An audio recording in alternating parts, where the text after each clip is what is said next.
యూదులు యేసును మెస్సియగా ఎందుకు తిరస్కరించారు? 1. ఆయన ఇస్రాయేలీలోని యూదులను సమీకరించలేదు. మెస్సియా ఇస్రాయేలు రాజ్యాన్ని పునరుద్ధరించాల్సి ఉంది.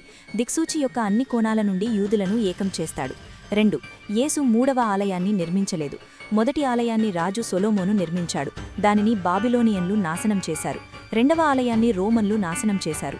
మూడవ ఆలయాన్ని నిర్మించాలని ప్రవక్తలు పిలుపునిచ్చారు. అప్పటి వరకు యూదులకు దేవాలయాలు ఉండము. 3. యేసు ప్రపంచ శాంతిని తీసుకురాలేదు. యెషయా 2:4 ప్రకారం మెస్సియా అలా చేయాల్సి ఉంది. 4. యేసు భూమిపై దేవుని రాజ్యాన్ని స్థాపించలేదు.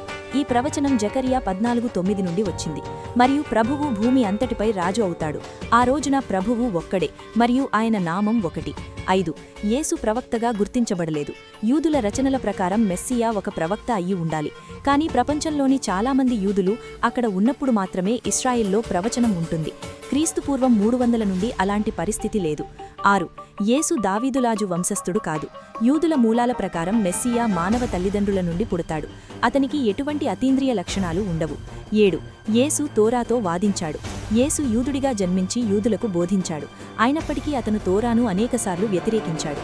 దాని ఆజ్ఞలు ఇకపై వర్తించవని అతను వాదించాడు. 8. యూద విశ్వాసం కేవలం జాతీయ ప్రత్యక్షతపై ఆధారపడి ఉంటుంది. యూదమతంలో వ్యక్తిగత ప్రత్యక్షత అంటే ఏమీ కాదు. దేవుడు ఒకేసారి మొత్తం దేశంతో మాత్రమే మాట్లాడతాడు. కాబట్టి మెస్సియా కనిపిస్తే అందరికీ అది తెలుస్తుంది.